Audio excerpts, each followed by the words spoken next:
সুপ্রিয় দর্শক, আমি মোর্শেদুল ইসলাম স্বাগত জানাচ্ছি সম্পাদকীয়তে। আমাদের আজকের আলোচনার বিষয় স্বপ্ন দেখানো সেই মহামানবের কথা। আর এ নিয়ে আমাদের সাথে আজকে উপস্থিত রয়েছেন আলোচনায় মুজাহিদুল ইসলাম সেলিম, সভাপতি বাংলাদেশের communist party, doctor Nuzhat Chowdhury Shampa, শহীদ বুদ্ধিজীবী ডাক্তার আলিম চৌধুরীর কন্যা, এবং নাসিরউদ্দিন ইউসুফ বাচ্চু, মুক্তিযোদ্ধা ও সাংস্কৃতিক ব্যক্তিত্ব। প্রিয় দর্শক, আপনাদের বলে দিই, আপনারা ইচ্ছে করলে আমাদের সাথে সরাসরি এই আলোচনায় অংশ নিতে পারেন। আমাদেরকে ফোন করতে পারবেন, যেই নাম্বারগুলো টেলিভিশনের পর্দায় দেখা যাবে সেই নাম্বারে। এছাড়া আপনারা ফেসবুক অথবা SMS এর মাধ্যমেও আপনাদের মন্তব্য পাঠাতে পারেন। তো আমরা আলোচনায় যাবার আগে একটু দেখে নেব এই মুহূর্তের প্রধান প্রধান শিরোনামগুলো। রাজধানীর বাড্ডায় ট্রিপল মার্ডার নিয়ে ভিন্ন ভিন্ন মত স্বজন ও স্বেচ্ছাসেবক লীগ নেতাদের। কিছু ক্লু মিললেও ঘটনার কারণ সম্পর্কে নিশ্চিত নয় পুলিশ।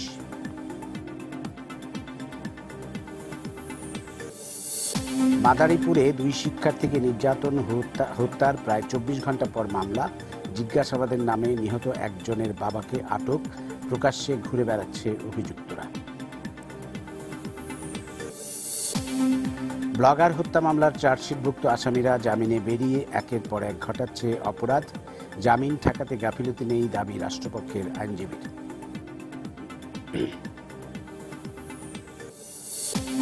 নির্বাচনকালীন সরকারের রূপরেখার বিষয়ে হাইকোর্টের পর্যবেক্ষণ সংবিধানের সঙ্গে সাংঘর্ষিক ও এখতিয়ার বহির্ভূত, মন্তব্য আইনজ্ঞদের।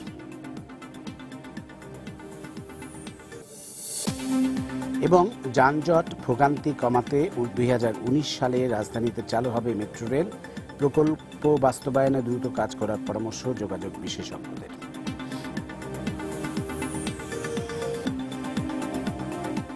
আমরা এবার চলে আসবো সরাসরি আমাদের আজকের আলোচনায়। আর কিছুক্ষণ পরই শুরু হতে যাচ্ছে সেই ভয়াল 15ই আগস্ট। 1975 সালের এই দিনে বাঙালির শ্রেষ্ঠ বাঙালি, 1000 বছরের শ্রেষ্ঠ বাঙালি, জাতির জনক বঙ্গবন্ধু শেখ মুজিবুর রহমানকে সপরিবারে নিহত করা হয়েছিল একদল দুর্বৃত্ত, সেনাবাহিনীর একদল দুর্বৃত্ত, আমরা জানি। তো সেই দিবসটিকে স্মরণ করে আজকে আমরা বঙ্গবন্ধুর কিছু কথা আমরা শুনব। আমি প্রথমেই সেলিম ভাই আপনাকে দিয়ে শুরু করতে চাই। আপনি তখনকার তরুণ ছাত্র নেতা ছিলেন। বঙ্গবন্ধুর রাজনৈতিক দর্শন এবং কিভাবে তিনি বাঙালিকে স্বপ্ন দেখাতে পেরেছিলেন একটি স্বাধীন নিজস্ব আবাসভূমি গড়ে তোলার ক্ষেত্রে, সেটা যদি আমাদের একটু বলেন। ধন্যবাদ। আমি প্রথমেই বঙ্গবন্ধুর স্মৃতির প্রতি গভীর শ্রদ্ধা নিবেদন করছি, আমার নিজের পক্ষ থেকে, আমার দলের পক্ষ থেকে, সমস্ত বাঙালি জাতির পক্ষ থেকে। বঙ্গবন্ধুকে নানা বিশেষণে ভূষিত করা হয়। আমাকে যদি বলেন এক কথায় বলতে, আমি মনে করি যে তিনি একজন মহানায়ক ছিলেন, এবং কেবলমাত্র যুগের মহানায়ক নয়, ইতিহাসের মহানায়ক। এবং ইতিহাস আমাদেরকে এই কথা শেখায় যে জনগণই ইতিহাস তৈরি করে, এই ব্যাপারে কোনো সন্দেহ নেই। কিন্তু ইতিহাসে ব্যক্তির ভূমিকাও কিন্তু অস্বীকার করা যায় না, এবং সেই নেতাই ইতিহাসের নায়ক হয়ে উঠতে পারে বা মহানায়ক হয়ে উঠতে পারে সে যে নাকি যুগটাকে বুঝতে পারে এবং জনগণকে বুঝতে পারে, তার মনের ভাষাটাকে বুঝতে পারে, এবং সেইটাকে সঠিক সময়ে সঠিকভাবে প্রতিফলিত করার জন্য যেটা নেতৃত্বের একটা কর্তব্য হয়, সেই কর্তব্যটা যে পালন করতে পারে। বঙ্গবন্ধুর জীবনটা যদি আমরা দেখি তাহলে আপনি নানাভাবে দেখতে পারেন। 71 থেকে 75 পর্যন্ত দেখতে পারেন, বা 66 6 দফা থেকে আমাদের মুক্তি সংগ্রামের সূচনা পর্যন্ত দেখতে পারেন, কিংবা 66 6 দফা আন্দোলনের আগের মুজিবকে দেখতে পারেন, কিংবা তারও আগের মুজিবকে দেখতে পারেন। এমনকি যখন নাকি লড়কে লেঙ্গে পাকিস্তান বলে মুসলিম লীগের আন্দোলন চলছিল, তার একজন কর্মী হিসাবে কিন্তু বঙ্গবন্ধুকে দেখতে পারেন। কিন্তু কোনো মানুষকে ইতিহাসিক দিক থেকে বিচার করতে হলে আপনি খণ্ডিতভাবে দেখা মোটেই উচিত নয়। এখন এই কথা যদি কেউ বলে যে বঙ্গবন্ধু তো মুসলিম লীগের কর্মী ছিলেন, তো এইটা সত্য বলা হলো না। এটা যেমন সত্য, তার চেয়ে বড় সত্য হলো সেখান থেকে বিবর্তিত হয়েছে। এবং আপনি একটু খেয়াল করলে দেখবেন, জনগণের চেতনার বিবর্তনের পেছনে পেছনে না, কিন্তু তার সঙ্গে থেকেই তার সামনে দাঁড়িয়ে তিনি কিন্তু অবস্থান নিয়েছিলেন। যেমন ধরেন বাঙালি স্বাধিকারের অধিকারটার কথাই যদি বলেন, তাহলে পরে পাকিস্তান সৃষ্টি হওয়ার পর প্রথম দিকে একটা আইডিয়া ছিল যে আমরা লাহোর প্রস্তাবের বাস্তবায়ন চাই। এখন রাজনৈতিক পরিভাষা যদি আমরা ঠিক মতো বা গ্রামার ব্যাকরণ যদি ঠিক মতো অনুসরণ করি, তাহলে লাহোর রেজলিউশনকে ভিত্তি করে যে কোনো আন্দোলন অবশ্যম্ভাবীভাবে সেটা সাম্প্রদায়িকতার দোষে দুষ্ট হবে। কারণ লাহোর রেজলিউশনের কথা ছিল যে মুসলমানদের জন্য আলাদা রাষ্ট্র চাই। এখন রাষ্ট্রটা বহু বচনে না এক বচনে? জিন্না সাহেব ওইটাকে এসটাকে উঠিয়ে দিয়ে বললেন যে টাইপিং মিস্টেক ছিল, স্টেটস না স্টেট হবে। এখন আপনি যদি এই যুক্তির উপর দাঁড়িয়ে শুধু করতে থাকেন, তাহলে পরে কিন্তু এইটার ভিতরে যে হ্যাঁ মুসলমানরা আলাদা জাতি বটে, তবে মুসলমানদের ভিতরে যারা বাঙালি তাদেরকে বঞ্চিত করা চলবে না, সুতরাং আমরা আন্দোলন করছি। এবং সেইখান থেকে বিবর্তিত হতে হতে কিন্তু ভাষা সংগ্রাম একটা নতুন চেতনা এনে দিল।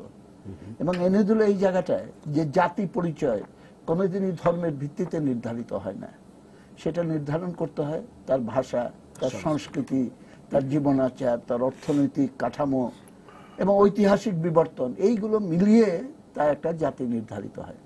সেখান থেকেই কিন্তু ধর্মনিরপেক্ষতা বা সেকুলারিজম বলতে আরো মানে সঠিক শব্দ, এই যে চিন্তাটা সেটার উদ্ভব ঘটে। এবং বঙ্গবন্ধু যখন মুসলিম আওয়ামী লীগ করলেন, ভাসানী সাহেবও সেখানে ছিলেন, তার কিছুদিন পরেই এই বিবর্তনের ধারায় কিন্তু অসাম্প্রদায়িকতার চেতনার ভিতরে আসলেন। এবং তারপরে শ্রমিকের আন্দোলন হচ্ছে, কৃষকের আন্দোলন হচ্ছে, সাম্রাজ্যবাদের বিরুদ্ধে আন্দোলন হচ্ছে, বিশ্ব শান্তির জন্য আন্দোলন হচ্ছে। ঘটনা প্রক্রিয়ায় তিনি কিন্তু এই উপাদানগুলো, প্রগতিশীল উপাদানগুলো গ্রহণ করলেন। খুব সিগনিফিকেন্ট দুইটা ঘটনা খালি আমি বলবো। একটা হলো সারওয়ার্দী সাহেব একসময় পাকিস্তানের প্রাইম মিনিস্টার হলেন। আমি প্রাইম মিনিস্টার হওয়ার পরে তিনি বললেন যে যুক্তফ্রন্টের 21 দফায় যে স্বায়ত্তশাসনের দাবি ছিল, এখন আর ওইটা নিয়ে সংগ্রাম করার কোন প্রয়োজন নেই। 98% অটোনমি হ্যাজ বিন অ্যাচিভড, 2% বাকি আছে। তা আমি এটা করে দেবো, পিআই এর হেডকোয়ার্টার করাচি থেকে ঢাকায় নিয়ে আসবো। আর আমি যেহেতু বাংলার প্রতিনিধি, আমি যদি প্রাইম মিনিস্টার থাকি বাকি একাংশ পূরণ হয়ে যাবে।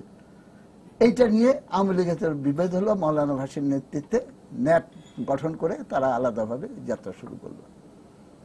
তো ওইখানে বঙ্গবন্ধু কিন্তু তার মনটা এই সিদ্ধান্তের সঙ্গে ছিল না, যদিও সারওয়ার্দী সাহেবের নেতৃত্ব তিনি 16 আনা মেনে চলতেন।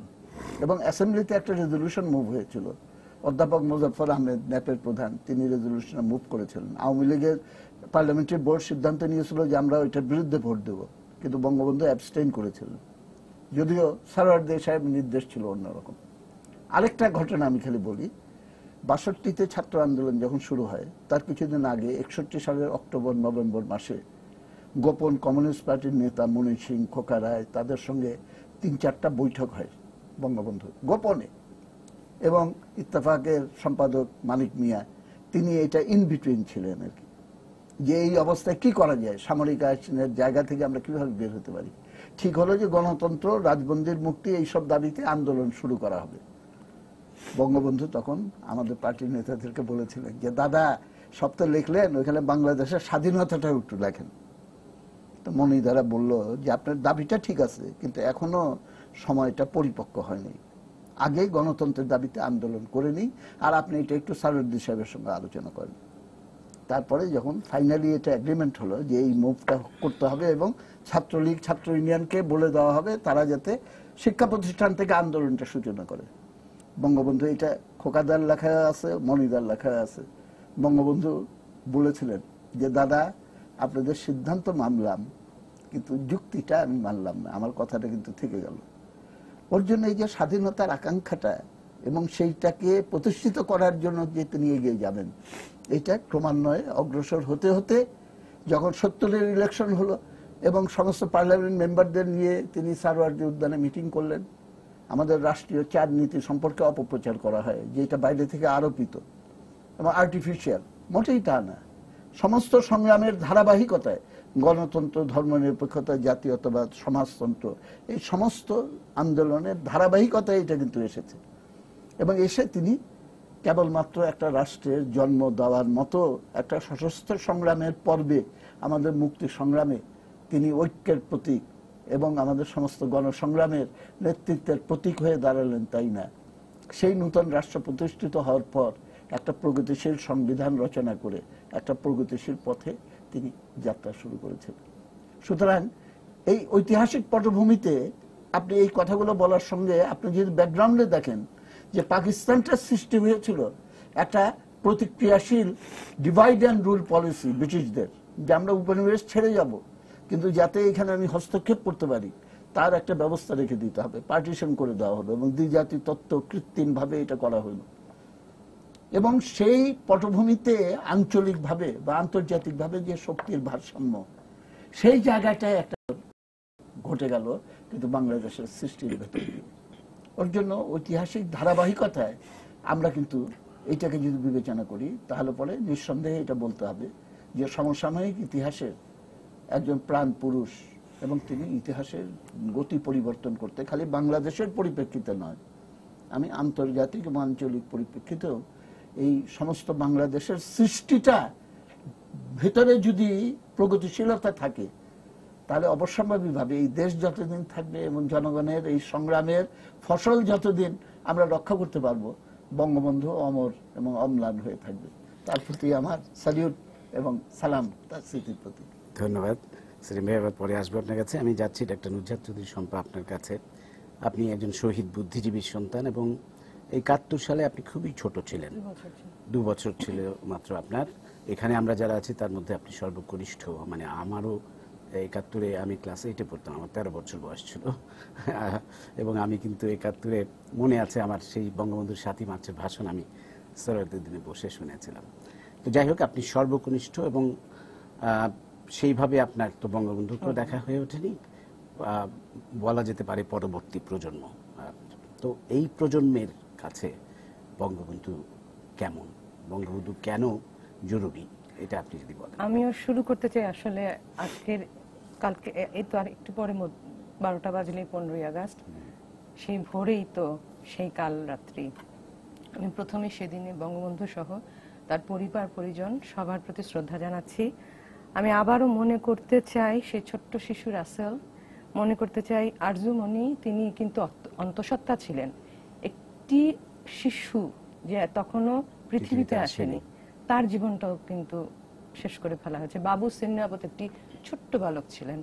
এগুলো আসলে খুবই ট্র্যাজেডি, খুবই এত কষ্টের একটা জিনিস যে এটা আসলে প্রতিটা প্রজন্মকে, মানুষের মধ্যে যদি মানবতা বোধ থাকে তাহলে এটা তাকে কষ্ট দেবে। যদি না আপনি একদম ইচ্ছাকৃতভাবে বিরোধী শিবিরে দাঁড়িয়ে এটাকে বিরোধিতা করেন, যেটা দেখছি আমরা করতে, মানুষকে এদিন আনন্দ করতেও মানুষকে দিচ্ছি, কি মানে লজ্জাজনক সেটা না। আমি আপনাকে যে কথাটা আপনি বললেন যে আসলে আমি ওনাকে একদম দেখিনি তা নয়, কারণ আমাদের ওনাদের বাসায় যাওয়া হয়েছে। আমার বাবার হত্যাকাণ্ডের ব্যাপারে মাকে উনি নিজে বলেছেন যে শ্যামলী তুমি কেঁদো না, আমার আলিমের হত্যাকাণ্ডের বিচার আমি নিজে হাতে করব।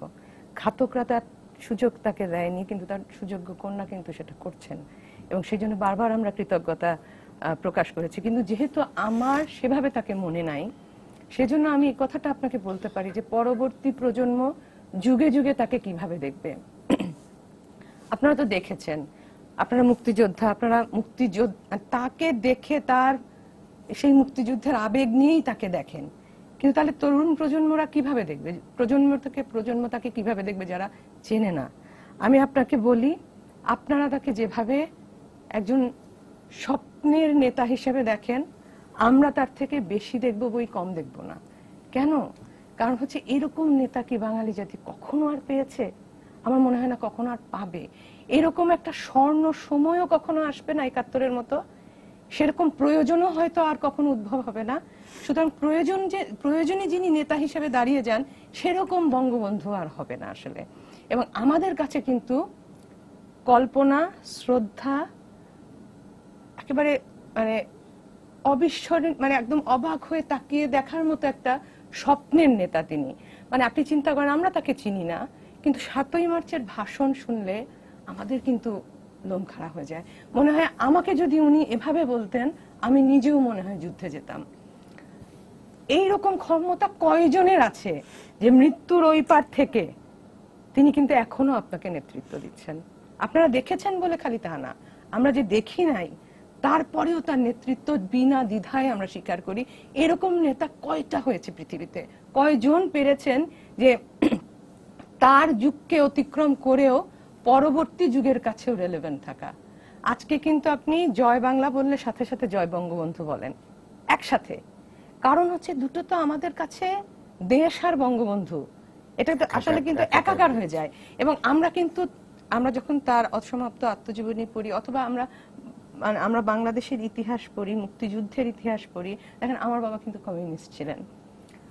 তখন আমার কাছে অবাক লাগে, একজন মানুষ, একটি দলীয় নেতা, তিনি কিন্তু এটা উনি ভালো বলতে পারবেন না, সমস্ত দল ভেদাভেদ সবকিছুর ঊর্ধ্বে উঠে গেছিলেন।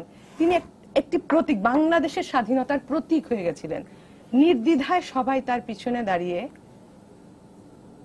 স্বাধীনতার জন্য অকাতরে রক্ত দিয়েছে, কোনো দ্বিধা ছিল না কারো। এরকম ভাবে বাঙালি জাতিকে, বা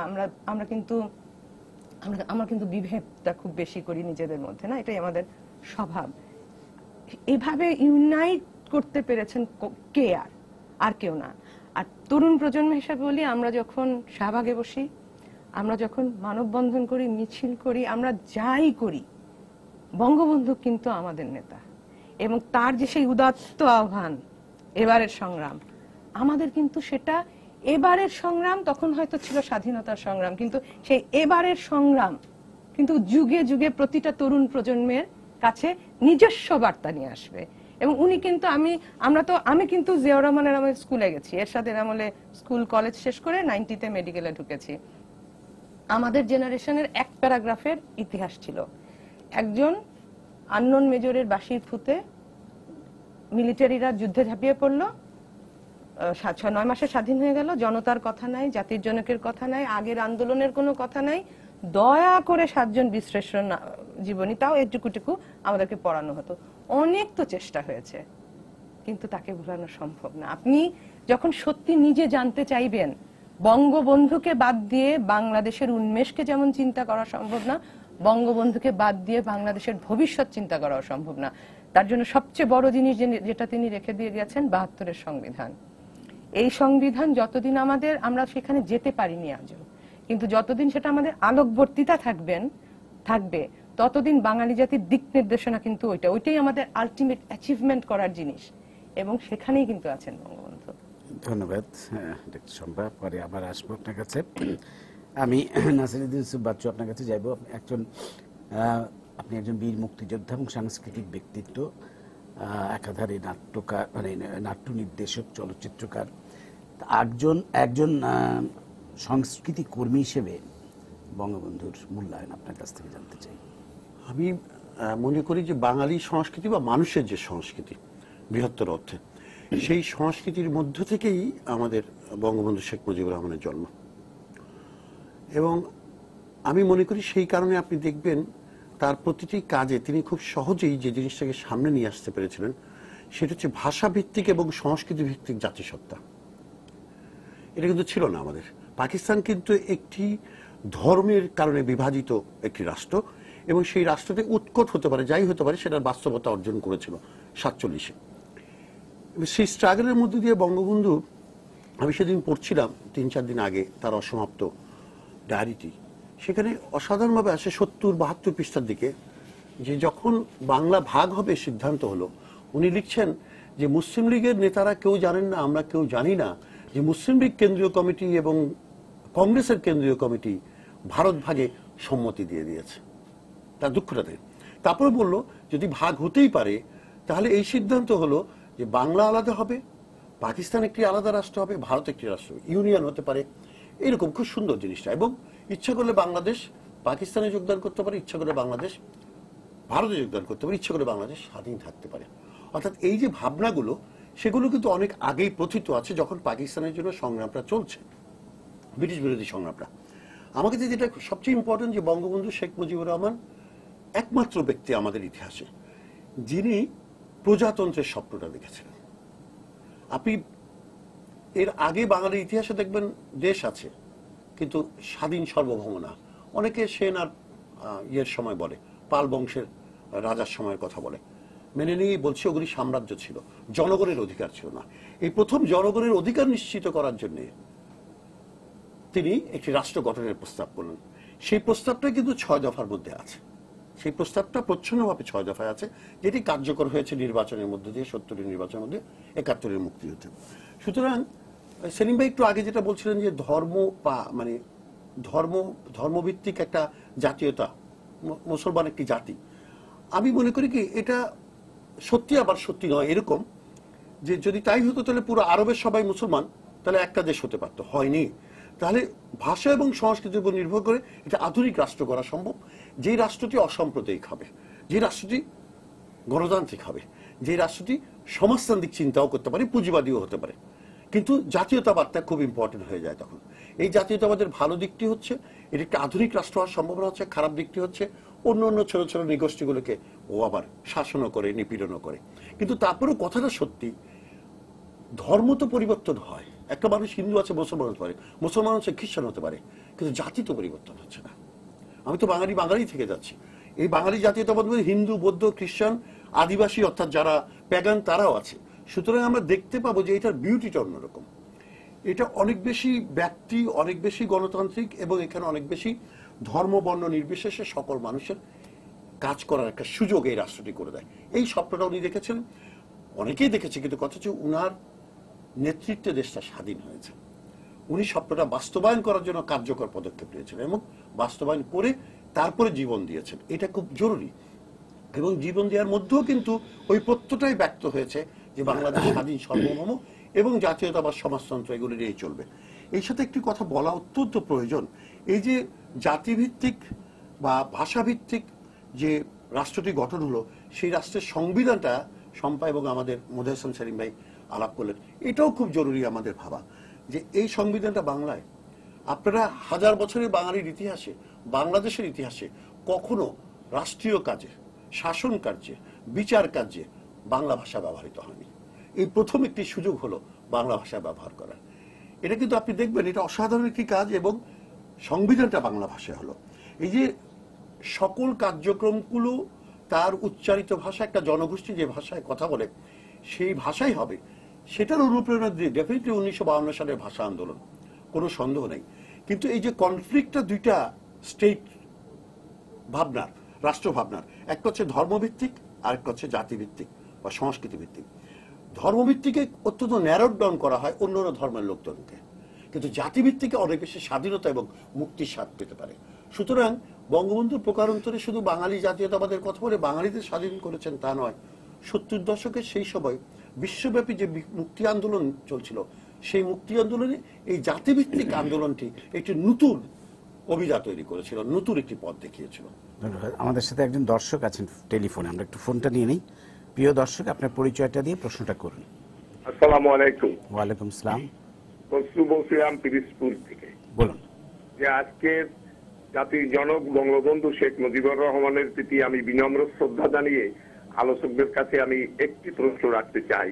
জাতির জনক বঙ্গবন্ধু শেখ মুজিবুর রহমানকে যেদিন নৃশংসভাবে যারা হত্যা করেছেন এই বাংলার মাটিতে, তাদের বিচার হয়েছে, কথা সত্য। আর এই কথাটা আমি সত্য, যারা সেদিন ওই খুনিদেরকে পৃষ্ঠপোষকতা করেছিল, যারা ওই খুনিদেরকে দুধ বানিয়েছিলেন, যারা এই নেপথ্যে কাজ করেছেন, সাম্রাজ্যবাদ হোক আর আমাদের দেশি হোক, তাদের বিচারের আওতায় আনা হবে কিনা, এবং যদি আনা না হয় এই দায় কে বহন করবে, আমি এই বিষয়টি জানতে চাই। ধন্যবাদ আপনার প্রশ্নের জন্য। উনি একটি খুবই গুরুত্বপূর্ণ প্রশ্ন করেছেন, এবং এই প্রশ্নটি এখন কিন্তু বারবারই উচ্চারিত হচ্ছে, যদিও আমরা এদিকে নজর দিচ্ছি না। কিন্তু সেই খুনিদের যারা রক্ষা করার জন্য যারা ইন্ডেমনিটি অধ্যাদেশ জারি করেছিল, যারা তাদেরকে বিদেশে দূতাবাসে চাকরি দিয়েছিল, বিভিন্নভাবে তাদের রক্ষা করেছিল, এবং সর্বোপরি যারা বাঙালি জাতির যে আদর্শ, বঙ্গবন্ধুর যে আদর্শ বা আমাদের মুক্তিযুদ্ধের চেতনাকে ধূলিসাৎ করে বাংলাদেশকে আবার পাকিস্তান বানানোর সকল চক্রান্ত সম্পন্ন করেছিল, রাজাকারদের মন্ত্রী বানিয়েছিল, তাদের তো বিচার হয় নাই, তাদেরও বিচার হওয়া উচিত। সেলিম ভাই, আপনি যদি একটু বলেন। না, এখানে দুইটা বিষয় আছে আমি মনে করি।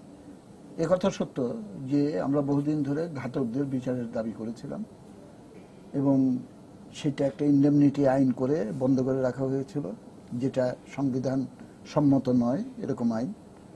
পরবর্তীকালে সেটা আইন সিদ্ধভাবেই আমরা সেটা অতিক্রম করে এই বিচারের কার্যক্রম শুরু করতে সক্ষম হয়েছে এবং ঘাতকদের বিচার এবং আংশিকভাবে দণ্ড কার্যকর হয়েছে। কিছু কিছু অপরাধী এখনো পর্যন্ত দণ্ডের বাইরে রয়ে গেছে। কিন্তু খালি ঘাতকদের বিচার করলে তো হবে না।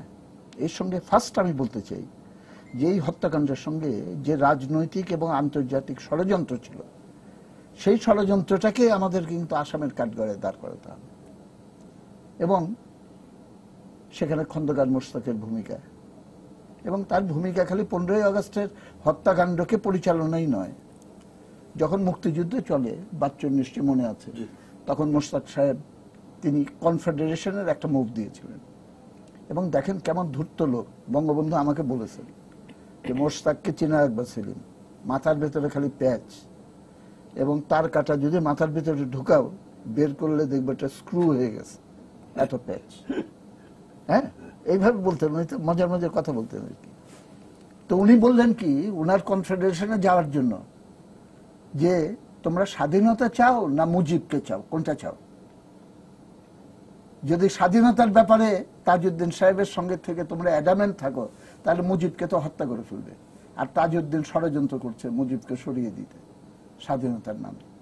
আর যদি তুমি এইখানে একটু কম্প্রোমাইজ করো, মুজিবকে আমরা বের করে নিয়ে আসবো, আবার 5 বছর পরে আবার স্বাধীনতার সংগ্রাম করবো, সো এখন আপাতত কম্প্রোমাইজ করো। কি সাংঘাতিক ষড়যন্ত্রকারী।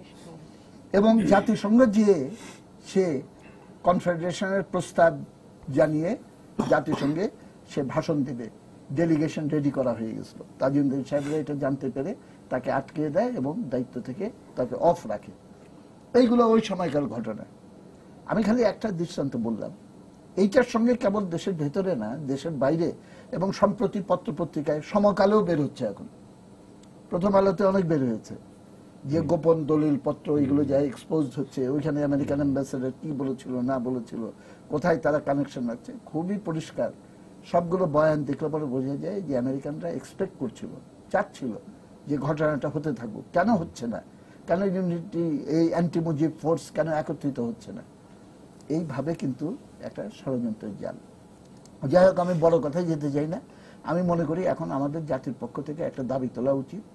আমেরিকা বলেন, রাশিয়া বলেন, ভারত বলেন, পাকিস্তান বলেন, বা যে কোনো দেশ বলেন, 15ই আগস্টের ঘটনার সঙ্গে জড়িত যাবতীয় তথ্য যেগুলো আর্কাইভে গোপন ফাইলে রাখা হয়েছে, সমস্ত কিছু প্রকাশ করে দেওয়ার দাবি আমাদের তোলা উচিত। এবং সবগুলো দেশের জনগণের কাছে আমাদের আবেদন জানানো উচিত যে তোমাদের গভর্নমেন্টের উপরে চাপ দাও, এইগুলো যাতে এক্সপোজ হয়, তাহলে পুরো জিনিসটা হয়।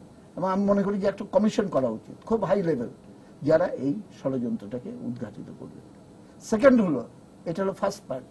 সেকেন্ড পার্ট হলো যে খালি বঙ্গবন্ধুকে হত্যা করা হয়েছে, এটা কিন্তু একটা পার্সোনাল মার্ডার ছিল না, বা একটা ফ্যামিলি রিভেঞ্জ ছিল না। এটা ছিল কিন্তু একটা পলিটিক্যাল ক্রাইম। এবং বাংলাদেশের মুক্তিযুদ্ধের ভেতর দিয়ে যে অর্জন, সেই অর্জনটাকে সম্পূর্ণ ধ্বংস করে দেওয়ার পরিকল্পনা থেকে এটা করা হয়েছে। আমরা যারা যুদ্ধ করেছি আমরা জানি যে সবসময় একটা কন্টিনজেন্সি প্ল্যান রাখতে হয়, যে শত্রু যদি আমাকে পরাজিত করে তাহলে আবার আমি কিভাবে ফিরে আসতে পারি। 71-এর 16ই ডিসেম্বর তারা পরাজিত হওয়ার পর যে কন্টিনজেন্সি প্ল্যানটা ছিল, নানা আয়োজনের ভেতর দিয়ে তারা কিন্তু সেই জায়গায় গিয়ে আলটিমেটলি অ্যাটাক করলো 15ই আগস্ট। যখন নানা কারণে বঙ্গবন্ধু এবং আওয়ামী লীগ সরকার, বা তখন বাকশাল গঠন করা হয়েছে, জনগণের ভেতরে অনেকগুলো প্রশ্নবোধক চিহ্ন এবং অসংগঠিত, পুরানটা ভেঙে গেছে, পুরানো স্ট্রাকচার, নতুন স্ট্রাকচারটা তখন গড়ে ওঠে নাই। এরকম একটা নাজুক জায়গায়, সফট আন্ডার বেলি একটা কথা আছে আর কি, যুদ্ধের ক্ষেত্রে আর কি। ওই সময়টাকে তারা চুজ করেছে এবং ওই সময় তারা আঘাতটা করেছিল। তো এই পুরা জিনিসটাকে কিন্তু আমাদের বের করে আনা প্রয়োজন। লাস্ট খালি আমি বলবো একটা, সম্ভবত এটা সবাইকে আমি ভাবার জন্য বলবো, একটা পর্যায়ে আমাদের গেছে 75-এর পর, যখন আমাদের সমস্ত সংগ্রামের কেন্দ্রবিন্দুটা ছিল যে বঙ্গবন্ধুকে ইতিহাস থেকে মুছে ফেলার জন্য বা তার অবদানটাকে ছোট করে দেখানোর জন্য যে ষড়যন্ত্র, সেইটার বিরুদ্ধে ফাইট করে আমরা কিন্তু অলরেডি জয়লাভ করে ফেলেছি। সম্ভবত এখন আমাদের অ্যাটেনশনটা একটু ডাইভার্ট করে বঙ্গবন্ধুকে উপলব্ধি করা এবং বঙ্গবন্ধু সম্পর্কে বক্তৃতার চেয়ে আমি সবিনয়ে অনুরোধ করব বঙ্গবন্ধুর বক্তৃতাগুলো পাবলিককে শোনান, এবং ওইখান থেকে আপনি খুঁজে পাবেন যে স্বপ্নটা কি ছিল তার, এবং সেইটা সমসাময়িক গতি, ইতিহাসের গতিধারার পরিপ্রেক্ষিতে সেই স্বপ্নটাকে আরো সুন্দর করে একই কাঠামোটা, মূল মন্ত্রটা, মর্মবাণীটা ঠিক রেখে সেইটাকে প্রতিষ্ঠা করার জন্য আমাদের যে সৃজনশীল ভাবে যে নূতন পন্থায় আমাদের অগ্রসর হতে হবে, সেই জায়গাটায় আমাদের কনসেন্ট্রেট করাটা একান্ত প্রয়োজন বলে আমি মনে করি। জি, ডক্টর নুসরাত, আপনার কাছে আবার যাব এই প্রশ্নেই যে সেলিম ভাই একটা খুব গুরুত্বপূর্ণ কথা বলেছেন যে বঙ্গবন্ধু সম্পর্কে বলার চাইতে তার বক্তব্যগুলো জনসমক্ষে নিয়ে আসা খুব জরুরি। এবং আমরা জানি যে খুবই পরিচিত কয়েকটি ভাষণে, ৭ই মার্চের ভাষণ বা উনি দেশে ফিরে আসার পর যে ভাষণটা দিয়েছিলেন তার কিছুটা এই ধরনের আমরা অ্যাভেলেবল সূত্র আমরা সবসময় শুনি। কিন্তু আরো অনেক ভাষণ কিন্তু আছেন যেগুলোতে বঙ্গবন্ধু অত্যন্ত গুরুত্বপূর্ণ কথা বলে গেছেন, যেগুলোর মধ্যে বঙ্গবন্ধুর আদর্শকে খুঁজে পাওয়া যায়। তো সেইভাবে সেই বিষয়গুলো নিয়ে আসার ক্ষেত্রেও কাজ করা উচিত বলে মনে হয়। অবশ্যই। আমি যদি একটু আগের ইস্যুটা নিয়ে আসি, আমি যেহেতু শহীদ বুদ্ধিজীবীর সন্তান, আমি সেইভাবে একটু প্যারালাল টানতে চাই। বুদ্ধিজীবী হত্যাকাণ্ডে যারা একেবারে অপারেশন ইনচার্জ ছিল, যারা জবাই করেছে, শুট করেছে, তারা যেমন দোষী, যারা পরিকল্পক ছিল, আমরা সুপিরিয়র রেসপন্সিবিলিটি টার্মটা শিখেছি, হ্যাঁ, এই যুদ্ধাপরাধের বিচার শুনতে গিয়ে। গোলাম আজম, গং, যারা সুপিরিয়র রেসপন্সিবিলিটির জন্য দায়ী, তাদেরকে কিন্তু বেশি বই কম দায়ী করা হয়নি। তা যদি হয় তাহলে মুজিব হত্যার পেছনে বঙ্গবন্ধুকে যারা এভাবে মারলো তার সপরিবারে, সেখানে যারা ফারুক রশিদ একেবারে সরাসরি আত্মস্বীকৃত খুনি, তাদের পাশাপাশি কেন মুস্তাক জিয়া নয়? সুপিরিয়র রেসপন্সিবিলিটি যদি, মানে crime is crime, superior responsibility Bangabandhu হত্যা এবং তার পরিবারের ওই হত্যাকাণ্ডের ক্ষেত্রেও কিন্তু খুঁজে বের করতে হবে।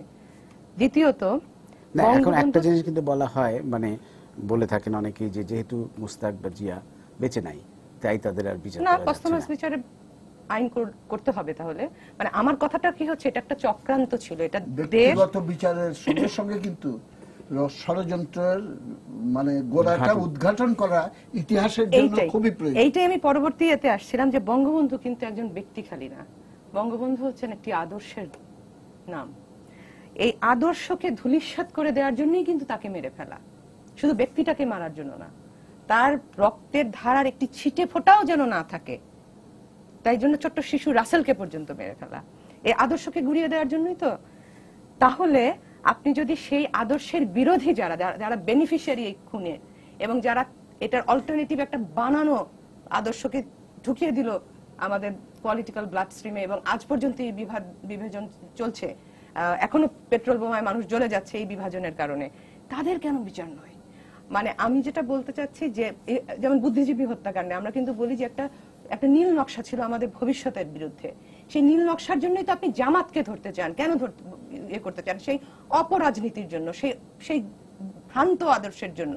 তাহলে বঙ্গবন্ধুকে যারা হত্যা করলো, একটি ভ্রান্ত আদর্শ ঢুকিয়ে দিল, তারা বসে পলিটিক্স করবে সেই ভ্রান্ত আদর্শ নিয়ে স্বাধীন বাংলাদেশে? সেটা তো হতে পারে না। আর আপনি যেই প্রশ্নটা বলছিলেন যে তার সম্বন্ধে আমরা স্তুতির চেয়ে আমাদের আসলে তার কাজ, আদর্শ এবং তার ভাষণগুলো থেকে শিখতে হবে। আমি অ্যাবসলিউটলি এগ্রি করি। যেমন আজকে আমরা আসলে, আমি রাজশাহী থেকে এসেছি, কাজী মুকুল ভাই সাধারণ সম্পাদক নির্মূল কমিটি, উনি খুব সুন্দর কতগুলো জিনিস পড়ছিলেন যে সংবিধানে আমাদের যে 4টা মূল নীতি, তাকে বঙ্গবন্ধু যে কি সুন্দর করে সহজ করে এবং আমাদের জাতির জন্য উপযোগী করে একটি ভাষণ আছে তার, তিনি ব্যাখ্যা করছেন। সেখানে সমাজতন্ত্রের ব্যাখ্যাও কিন্তু খুবই প্রাসঙ্গিক, খুব সুন্দর করে বলা, গণতন্ত্রের ব্যাখ্যা, বাঙালি জাতীয়তাবাদের ব্যাখ্যা। মানে এগুলো যদি আপনি ছেলে মেয়েকে না পড়ান, পাঠ্য বইয়ে না পড়ান, তারা যদি মার্কার দিয়ে দাগিয়ে দাগিয়ে না পড়ে, তাহলে ওরা আদর্শের সৈনিক কিভাবে হবে?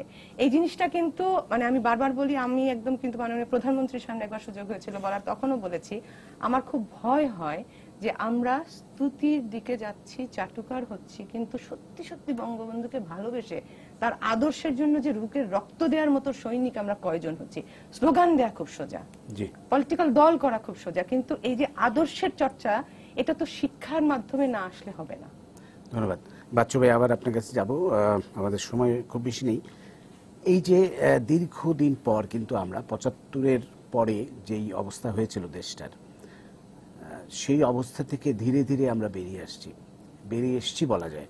একটা আবার অনেক লড়াই সংগ্রাম করে কিন্তু আমরা এই জায়গাটায় আসতে পেরেছি, কিন্তু প্রতিপক্ষ কিন্তু এখনো মানে তৎপর, আবার যে কোনো মুহূর্তে ওরা দাবার ছক উল্টে দিতে পারে। তো এই মুহূর্তে আমাদের যাতে আর কখনো বাংলাদেশকে যাতে বিপদগামী করা না যায়, বাংলাদেশের বঙ্গবন্ধুর আদর্শকে যাতে আবার উল্টো দিকে না নিয়ে যাওয়া যায়, তার জন্য কি করণীয়? অবশ্যই আমার মনে হয় সামাজিক সাংস্কৃতিক যে সংগঠনগুলো আছে, পেশাজীবী সংগঠনগুলো, রাজনৈতিক তো নিশ্চয়ই, রাজনীতি সবচেয়ে প্রধান, এই সংগঠনগুলো যার যার দায়িত্বে কিছু আন্দোলন গড়ে তোলা উচিত। যে কথাগুলো সেলিম ভাই এবং সম্পার কথায় আসছে, সেটা হচ্ছে যে আমরা এই যে বঙ্গবন্ধু কি চেয়েছেন, বঙ্গবন্ধু যা চেয়েছেন সেটা পুরো জাতি চেয়েছেন, তার উচ্চারণের মধ্য দিয়ে সেটি বিশ্ববাসী শুনেছেন। বাঙালি কি চায় মুজিবের কণ্ঠে শোনো। 7ই মার্চ তাই, 10ই জানুয়ারি উনি যখন ফিরলেন কিছু জিনিস খুব পরিষ্কার করে, যেমন জাতীয়তাবাদ দিয়ে উনি খুব পরিষ্কার, উনি কিন্তু বলছেন আমি মানুষ, আমি বাঙালি। আপনি খেয়াল করেন, তাহলে উনি কিন্তু জানেন উনি কি বলছেন, এবং উনি জাতি পরিচয়টা নির্ধারণ করতে চাচ্ছেন। আমার পয়েন্ট হচ্ছে যে এই জায়গাগুলোকে আমাদের মনে সরকারের উপর এত নির্ভরশীল না হয়ে আমরা শুধুমাত্র মানে সরকারের কিছু প্রচার যন্ত্রের উপর নির্ভরশীল কিন্তু আছি বা রাষ্ট্রীয় পর্যায়ে, সেটা না করে যদি আমরা সামাজিক সাংস্কৃতিক সংগঠনগুলো নিজ নিজ দায়িত্বে পরিবার সহ সবাই যদি 71-কে একবার রিভিজিট করি, যে 71 আসলে কি চেয়েছিল এবং বঙ্গবন্ধু আসলে কি চেয়েছিল, সাধারণ 30 লক্ষ মানুষ যে জীবন দিয়েছে তারা কি চেয়েছে, বা 2 লক্ষ নারী যে বীরঙ্গনা তারা কি চেয়েছিল, তাহলে আমরা দেখব যে এটা জিনিসটা খুব পরিষ্কার হবে, সেটা ইতিহাসে কিন্তু লিপিবদ্ধ আছে আমরা কি চেয়েছি, আমাদের সংবিধানে 72-এর সংবিধানে লিপিবদ্ধ আছে।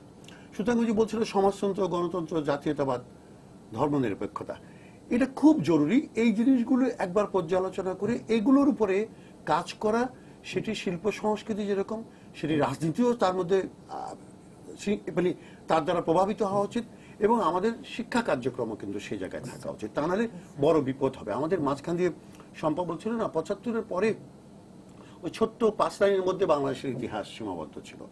সেখানে একজন মেজরের ঘোষণায় দেশ স্বাধীন হয়ে গেল, ইতিহাস নাই, পূর্বাপর কিছু নেই। এটা তো হতে পারে না। শুধু এই ভ্রান্তিগুলো কেন হয়েছে আমি বলি, সেলিম ভাই যখন বলছিল তখন মনে পড়ছিল অদ্ভুত একটা সাংস্কৃতিক অপঘাত কিন্তু 75-এর 15ই আগস্ট। একজন বিচারপতি, প্রধান সামরিক আইন প্রশাসক করেন, পৃথিবীর কোথাও পাবেন না। আমাদের সময় আজকে আর আলোচনা আমরা করতে পারছি না। যাই হোক, এই স্বল্প পরিসরে আমরা কিছু আলোচনা করলাম বঙ্গবন্ধুকে নিয়ে। আমরা আশা করব বঙ্গবন্ধুর স্বপ্ন চূড়ান্তভাবে বাস্তবায়িত হবে এবং আমরা বঙ্গবন্ধুর দেখানো পথ থেকে আর অন্যদিকে ফিরে যাব না ভবিষ্যতের বাংলাদেশে।